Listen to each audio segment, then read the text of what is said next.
Let the negatives happen, optimise the time when you're sober, value your drinker, and encourage change. If you look at change, it happens for two reasons. Yeah. One is the negatives, one is the positives. So it's carrot and stick.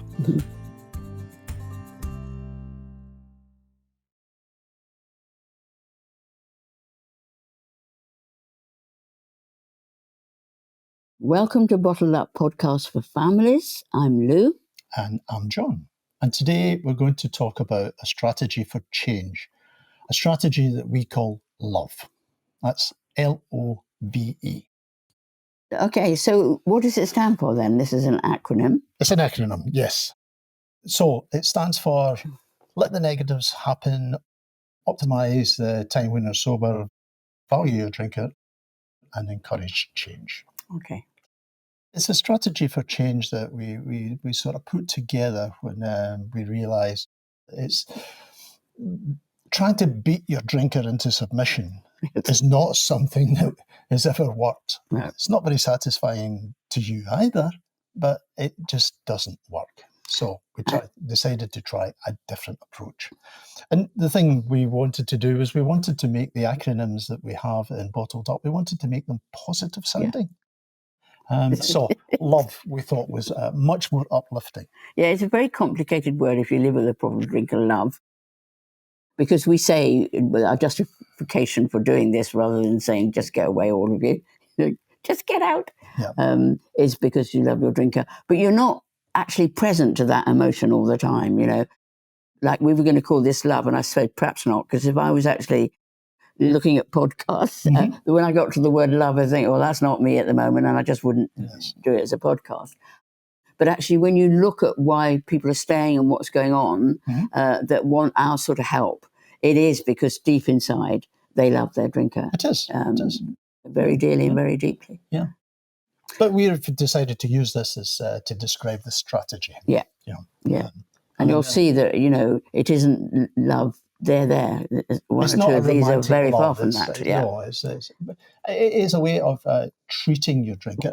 I actually think it is quite loving because it's how you, as I say, you treat that person. You treat them with some respect. Yeah. Okay. So the first one, and please listen to this.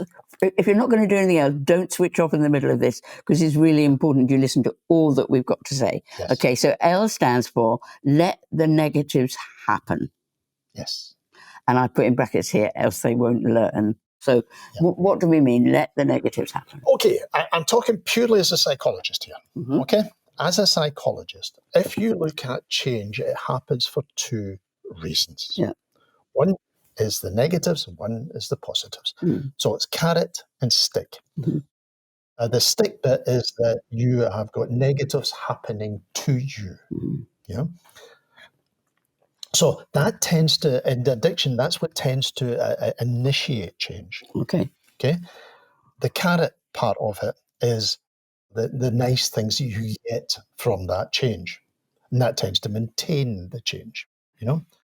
So if no negatives are happening and you've got only positives, why would you change? Yeah. It doesn't make any sense. You know, and I've got people sometimes coming to me saying, you know, as far as their drinking's concerned, they've got no negatives. And I think, well, that doesn't make any sense.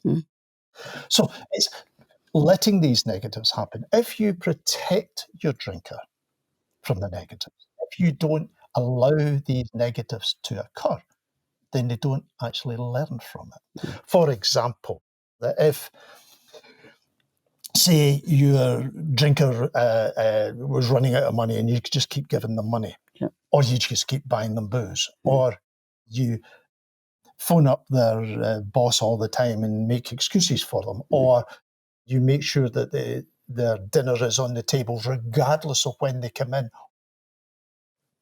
You get the idea? I do. But please keep listening. Yeah. So these negatives are the things that start change. Yeah. So this is where words like caretaking and enabling, this is why this is a correct use for those terms is, and I've done it, we're rushing around the drinker trying to mop up the mess, not just for their sake, but for our sake as well. And so we carry on perpetuating something which is not very helpful, i.e. making excuses for them, after the initial shouting, just getting on with life and trying not to tell people around and all these sort of things. And so we have to get to the point where that stops.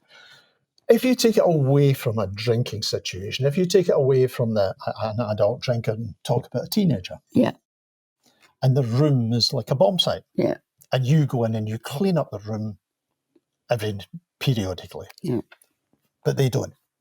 And then you go in the next time, it's like a bomb site, they will never actually learn. They didn't learn to do it. They don't learn to tidy up after them. You provide the meals for them all the time. They don't learn to cook. There are some things you have to allow them to do so that they will learn from that situation. So if you're clearing up after your drinker all the time, then you don't really learn from the situation. For example, if I am out drinking and I come in and you're really sort of smiley and happy with me, putting my dinner on the table and putting the slippers on my feet, then I think everything's well with the world. And because it's not. No.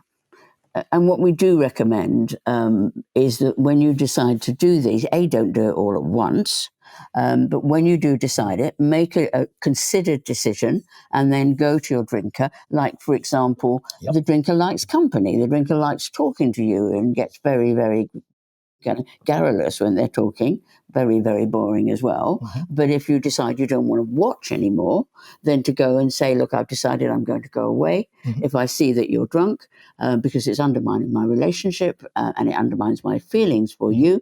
And so you then take yourself away. That's a kind of a positive thing for you, but it can feel quite, they will snarl still, I expect. But you can say, I did tell you. Dinner in the bin, that's a big thing for us to do, but I think maybe not to put it in the bin, but just to leave it to get cold and congealed and horrible.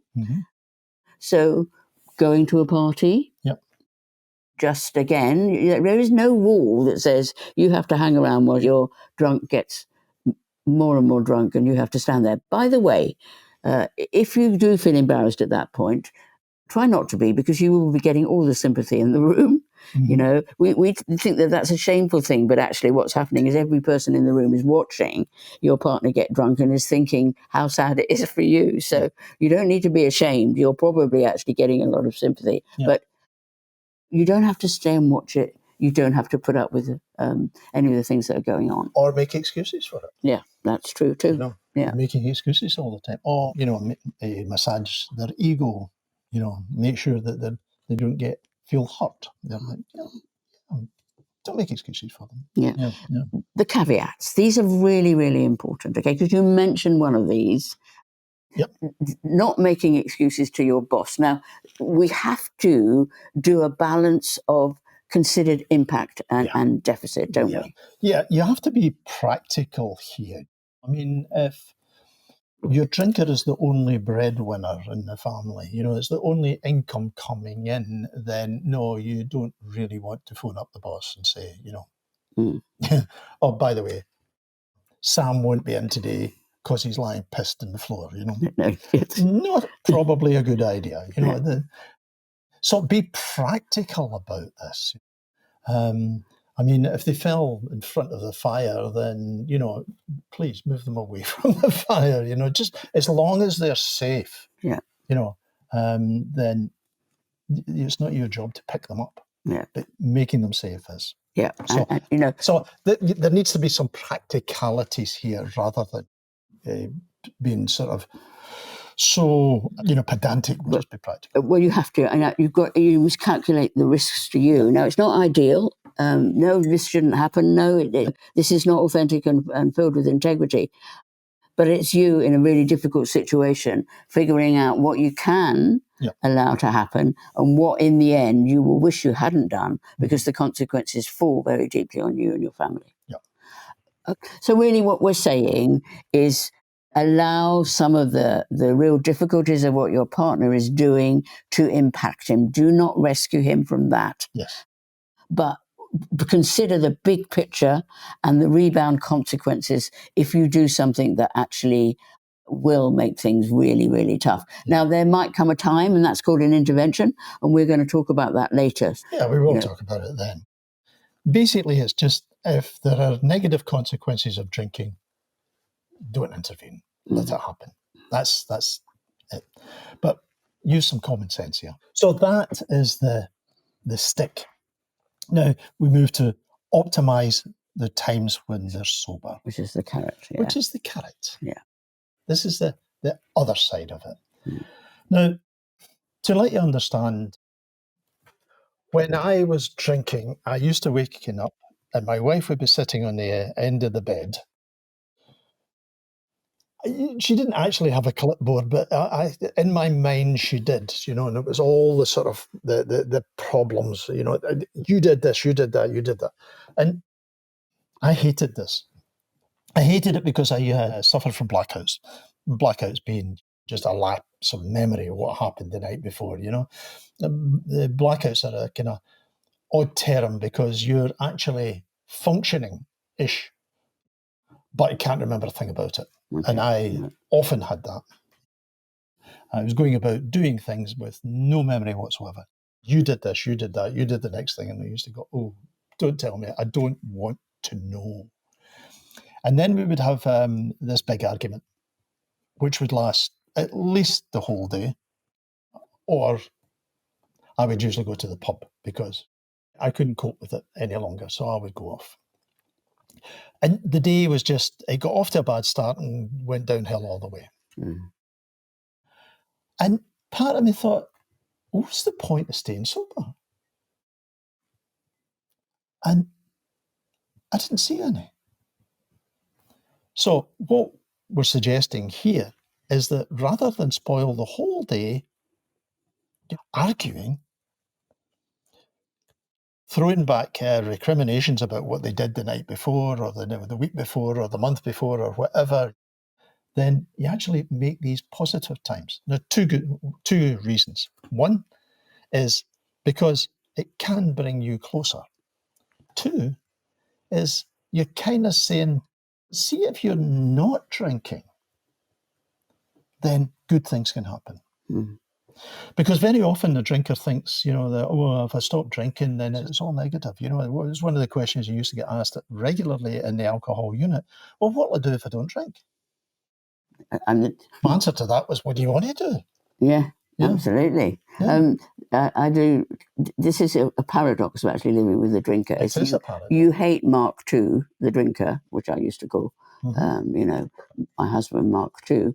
But actually, when they're sober, you spend all of your time telling your husband how you hate Mark II, which is both understandable. This is part one that you're telling. Yeah, yes, this is true, which is really understandable, but not helpful. No. Now, I can almost hear people shouting at this point, why should I? Yeah. Come back. I know you've switched off. Come back. Neither of us is going to say this is easy to do. No. It's not easy to do. But neither was letting the negatives happen either. But if you want change, then you need to change your approach. This is the first change that has to happen, is the change of the way you approach it. And if you actually then build a bit of closeness, then there is maybe a moment to say, but gently, can I tell you what it felt like to be the other end of you the other day or yesterday or whatever. Again, we go back to stop, the 4 Ps all the time. That's what you want to do. And it's understandable that you want to do it, but it ain't working. The reason you're here is all of those kind of intuitive things that you've been doing are not working, which is why you're listening to podcasts by us. Yeah. So we're looking at a way of doing things differently. Yeah. That's why we're calling this a strategy for change. Yeah. And that's what it is. It's a strategy for change. It's a change for you, and it's a change of the way you approach your drinker. Yeah. Now, what do we mean by optimize your time? Say it's a Saturday or a Sunday, and you've been drinking the night before, that rather than have the big argument, maybe you say, well, okay, let's go out for a walk. Let's go to some restaurant somewhere, and let's go to the cinema. Let's go somewhere where there's not booze, You know, You don't say that, you just think that to yourself. yeah, Yeah. yeah. But that's kind of, you know, so you're trying to spend some time together. I think it's harder when you live with a drunk that's drinking all the time, That's you know, true. but you will know when he's least drunk. Yeah. And maybe you, going back to some of the things that we did when you were really in love, is suggest you go out to a football match, something that you know that they will enjoy doing. Mm-hmm. They will have a bit of a hangover, so you know you need to be aware that they will be wired against doing anything too kind of too demanding. Yeah. What did you enjoy doing as a couple? You know, before the drinking sort of really took over. What did you enjoy doing? You know, did you enjoy sort of hill walking? Did you enjoy, you know, getting in the car and driving around the countryside? Did you enjoy going to the beach? Did you enjoy going out for a meal? Did you enjoy the football match? What did you enjoy? Try doing something like that. Yeah. It's you know, it's kind of rewarding. For the drinker, it's also rather confusing. Yeah, absolutely. But it changes the relationship that bit. It discombobulates, doesn't it? Even if they won't come and Yeah. you, instead of giving them a lecture, go out and walk a hill and come back and say, oh, that was really lovely, darling, shall I make some lunch? You know, they're not used to this. They are so wired for their excuses and defensiveness and everything else. But actually, when you start doing this, it really does discombobulate. I love that word. Yeah. But it also it opens doors for discussion. Yeah. You know, why are we doing this? Well, this is the reason. And that kind of takes us almost to the next one, which is value your drinker. All right. Hey, get a cup of coffee and sit down. Yes. Yeah. Make it strong. Yeah. You know. Lou has referred to Mark 1 and Mark 2 on a regular basis. And Mark 1 was the one that you married, moved in with, live with, whatever. That's your partner. Mark 2 is the drinker and that you hadn't moved in with. And what you want is to try and remember Mark 1. Because it's easy to get into the resentment, it's easy to get into the criticism, it's easy to get into the scorn, the disrespect. It's easy to get into all of that. And to be honest, it's understandable that you get into all of that, but it doesn't help. It doesn't help in two reasons. One, it doesn't help the relationship between you and your drinker, because any arguments which start off with lack of respect, with anger, probably don't go very well. They're certainly probably not productive. No. Do they deserve it? Yes. Will it help them? No. No. The intuitive wanting to pour negative and arguments that you feel after there's been a particularly bad drunken evening or your husband has binged is understandable, but again, it's not helpful because your drinker is already saying horrible things to himself anyway. I mean, how did you feel when you came round from the bender? What? To find my wife sitting at the end of the No, how did you feel? How did I feel? My hangovers were terrible. And they got worse the older I got and the more I drank, obviously. And the deeper into a bender I got, the worse they got. At the end up, they were absolutely awful because I had panic attacks. I had terrible withdrawal symptoms. I sweated, I shook. In fact, I give you an example. When I was in the middle of a binge, I remember standing in front of a fire, a little gas fire, and naked, because there wasn't any point in putting my clothes on because sweat was just dripping out of me. With a can of beer in my hand, trying to drink it because I needed to get out of the anxiety, the panic out of, and then throwing up all the time. I couldn't get it down me. What about emotionally? Emotionally, terror.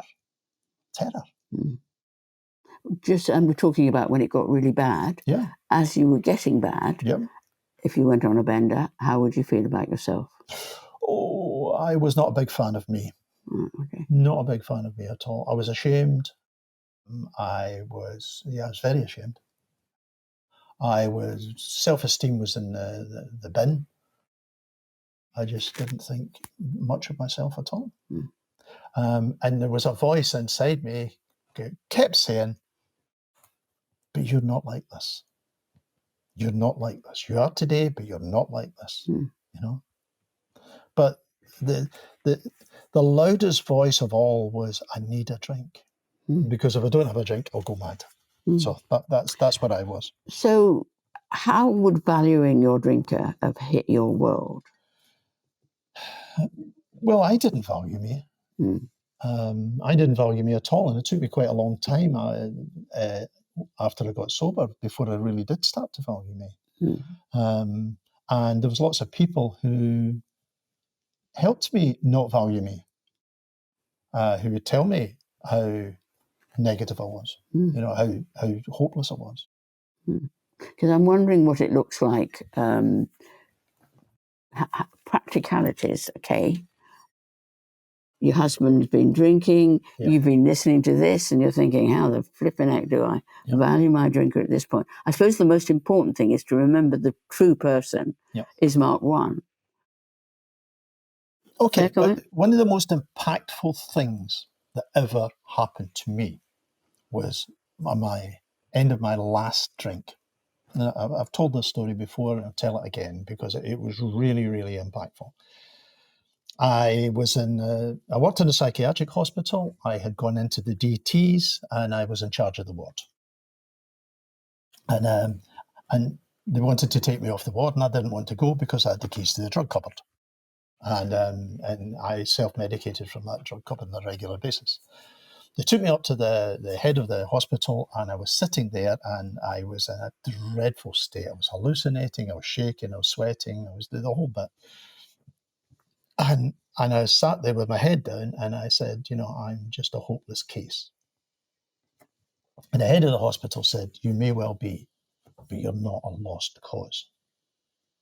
Now, think about it. The state I was in, I can hardly remember anything that was going on. And yet those words came in here. And I can still remember them all these years later. And that's what I needed. I needed deposits of. I needed somebody to say, I've talked in a couple of these podcasts and said the phrase, you're worth it. I needed somebody to say that to me. You're worth it.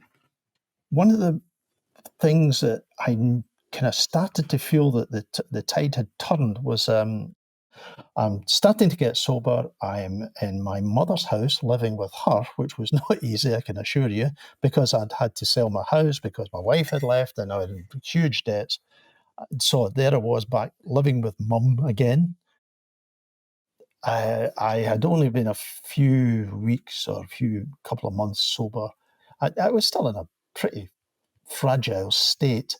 And I was sitting out on her doorstep and I was having a cigarette because I still smoked at that time. And then this passing thought came.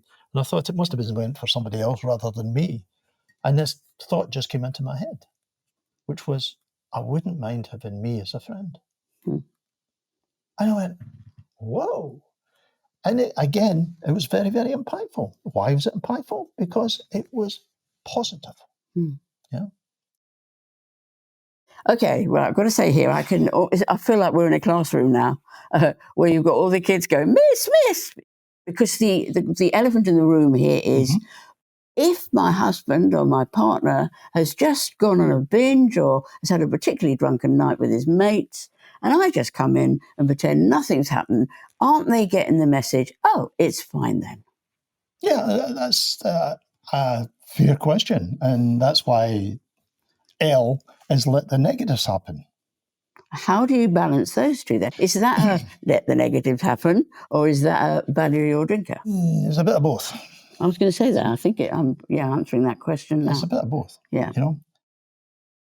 If the negatives are that they really blotted their copybook and you really are extremely angry and cannot value your drinker or optimize your time with them, then I think you have to say that. Yeah. That's part of the negatives. Yeah.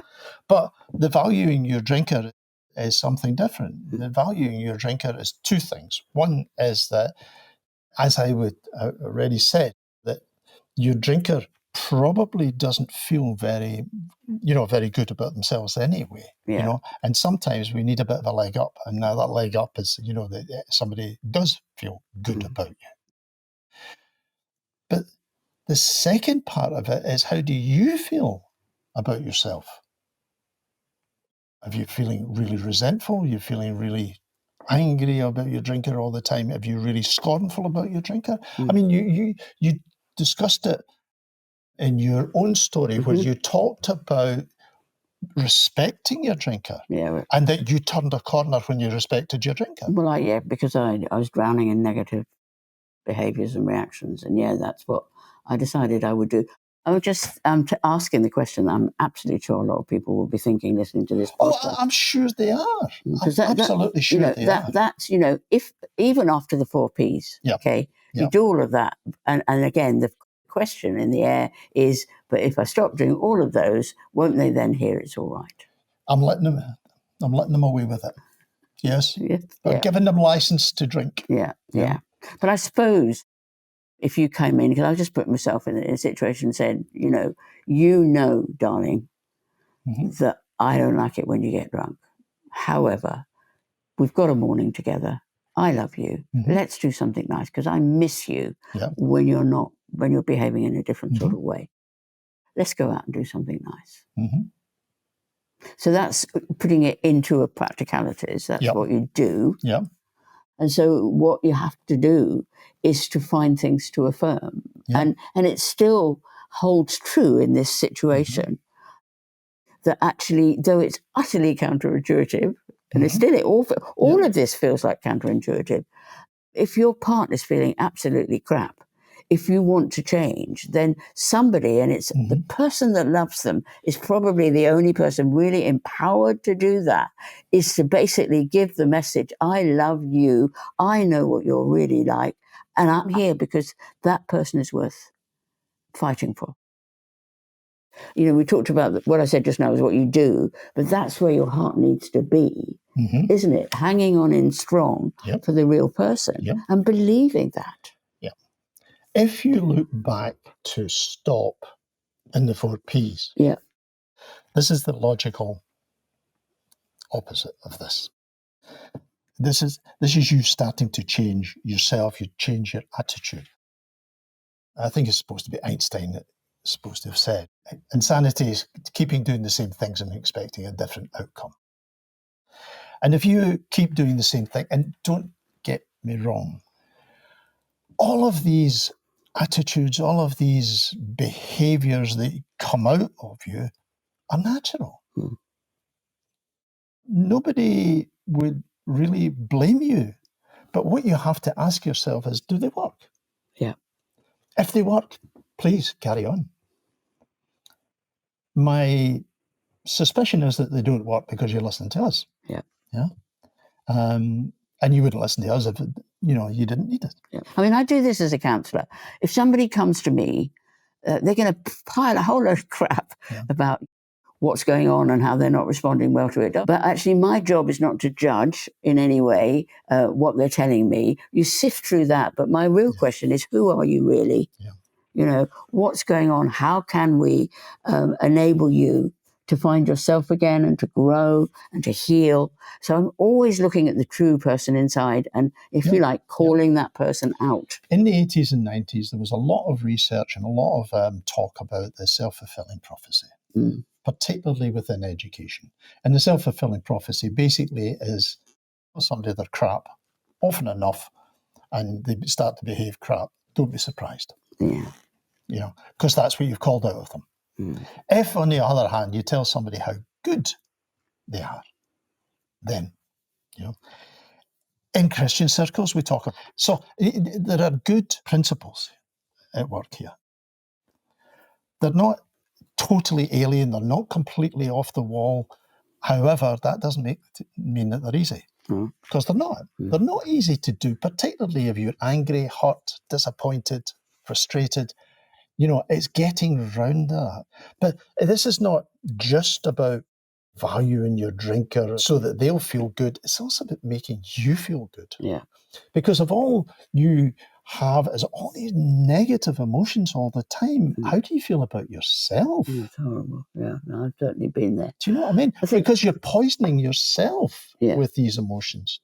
The other thing, the other thing that we began to understand at that same period is that if you look at something, it becomes bigger and bigger and bigger. Where you focus your gaze is what becomes your kind of reality and your narrative. Sure. Yeah. Now, it's hard, but I have to say it works. And the reason I stayed with my drinker is it was pivotal for me, absolutely pivotal. Yeah. I did get spiritual help, and I would recommend whatever it is you look to for help. I would come in at that point because it is hard to do.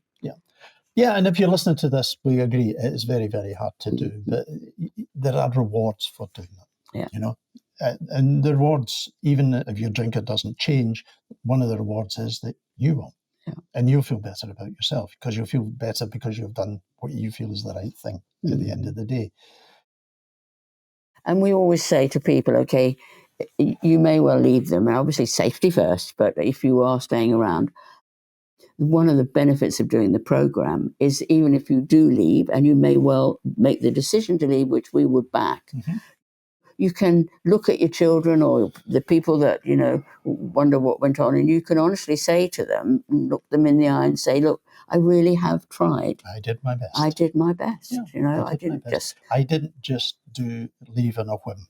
Yeah. I tried everything that was possible. Yeah, now don't be tied into that. We're not saying that that's what you need to do, but it will be the value of doing something like this, or going to Al-Anon, or going to see a counsellor, is that you are kind of making sure you know your subject matter, if you like, and you're applying yourself in the best possible way to understand what you should do about the situation. Yeah. And we'll go to the last bit, which is encourage change. Encourage change. Yeah. You encourage any change at all. As long as it's a positive one, obviously, rather, not the negative variety. But if you see change, then encourage it.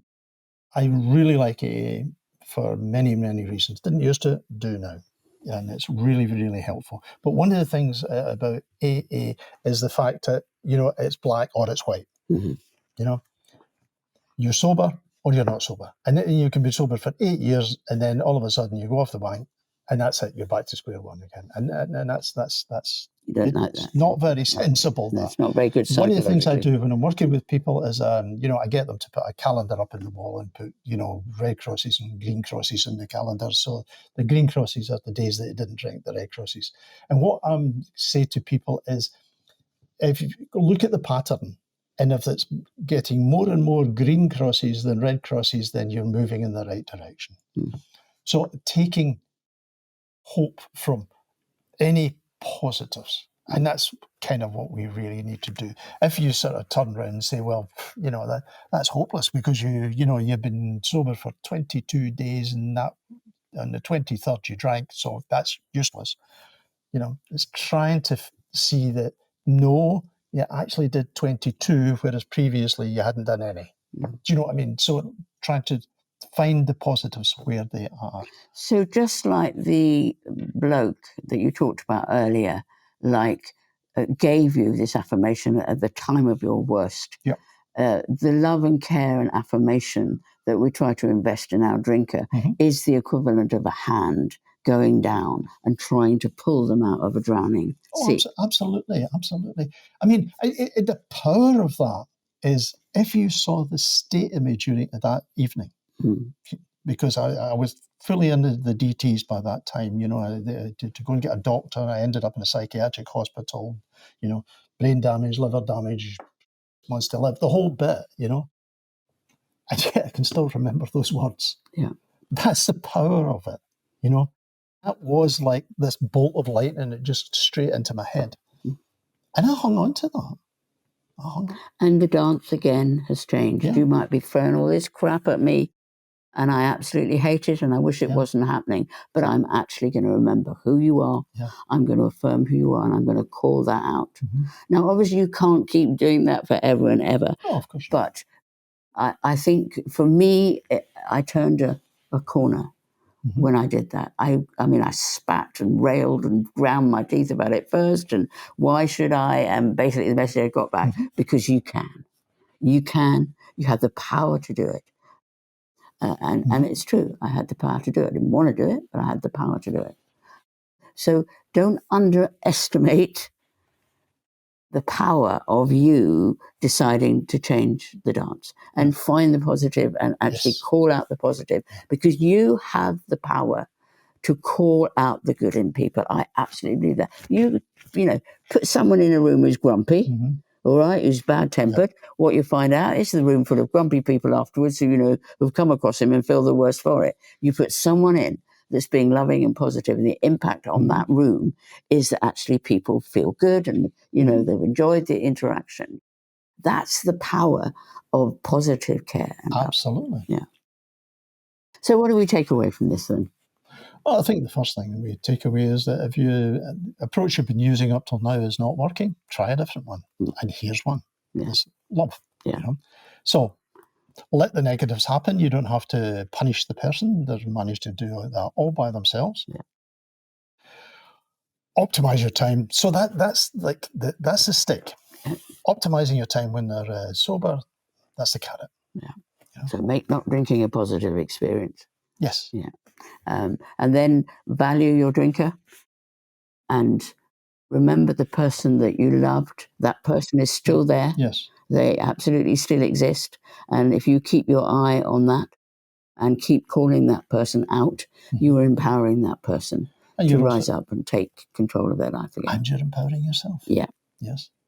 And any change that you see, encourage it. Yeah, be the cheerleader of change rather than the critic of not changing. Nicely put. Yeah. Thank you for listening, and we hope that you found the strategies and approach we've talked about today helpful. You can find the full L.O.V.E program on our website, which is www.bottled-up.com, as well as a huge amount of resources and advice on living with a problem drinker. And please like and subscribe to the podcast if you like what we're doing. Please leave us a good review or even share with somebody else. The main reason for this is not so that we feel better, but it helps us reach as many people as possible. So join us next time and we'll see you soon. Bye. Bye.